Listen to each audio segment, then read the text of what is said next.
Senator Hirono. Thank you, Mr. Chairman.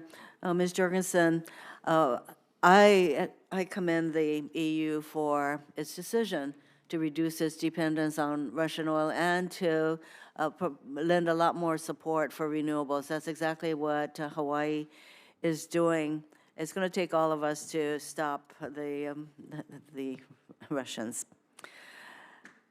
Hawaii has made a lot of progress towards its renewable energy goal, reaching over 40% last year, but it is still the most petroleum-dependent state in the nation. And basically, Hawaii started off being 100% pretty much dependent on importation of oil from outside of our state because we are not an oil-producing state at all.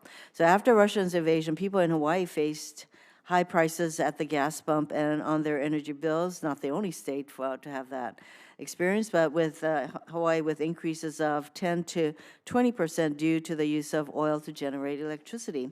Unfortunately, oil prices have come down, and the addition of new renewable projects is set to lower bills across Hawaii. Ms. Jorgensen, your testimony mentioned that the EU has, quote, ensured tailored support for vulnerable households and businesses to withstand high and volatile energy prices, end quote. What are the policies that you think have been helpful to people in Europe?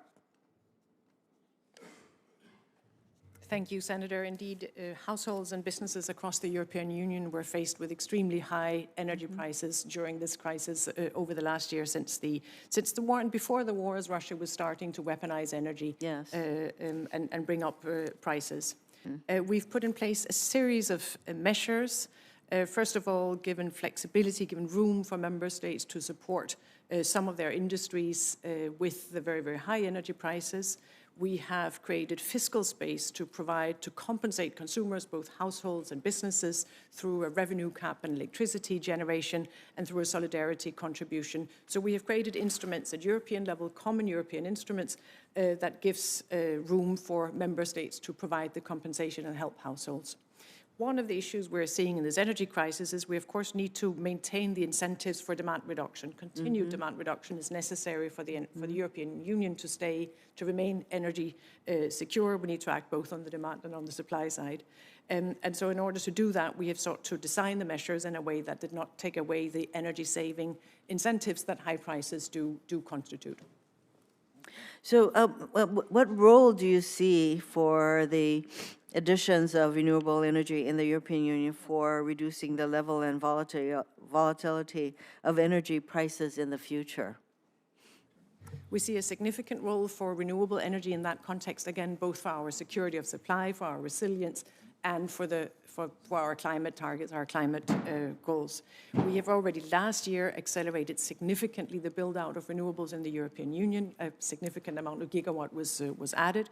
What we did to achieve that was both to facilitate our permitting rules, to accelerate permitting, because there's typically some delay in the procedures for renewables. And in addition to that, we have made investment and funding available at European level to go into renewable energy. We will continue with that over the coming years so as to achieve the targets we have set ourselves for the renewable share. What are your targets in terms of reliance on renewables? Do you have a percentage target? Because Hawaii is seeking to be 100% renewable for electricity by 2045.